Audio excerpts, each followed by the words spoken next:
let's talk about the transgender community, because if you're talking about expense, medical problems, legal problems, and family with gay couples who are, lesbians or gay men, I imagine within the transgender community, you're talking about even more money, even more complications, even more difficulties.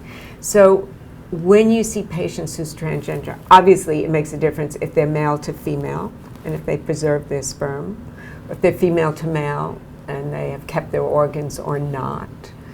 But tell me about this part, because I think this is probably the newest area for us. Yes, well, fortunately, we have the ability to cryopreserve sperm very successfully, and today eggs very successfully.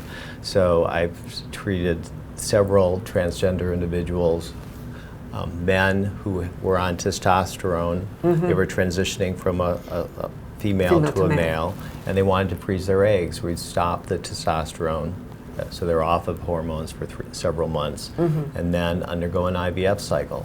So, they go through feeling normal finally on testosterone, to taking them off hormones, and then increasing estrogen, taking them back to where they were. So I think emotionally it's difficult, but the patients I've treated are so committed and they're so happy to have this opportunity. And then we'll freeze their eggs, and at some point in the future, those eggs will be thawed, inseminated to create embryos, and maybe so they have their own gene pool. Yes, and maybe they'll be transferred into their partner. Maybe they will need a surrogate in the future.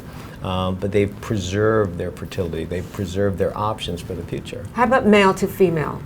Do you find that most physicians who are doing that surgery do tell their patients, listen, this is an option, you can do it?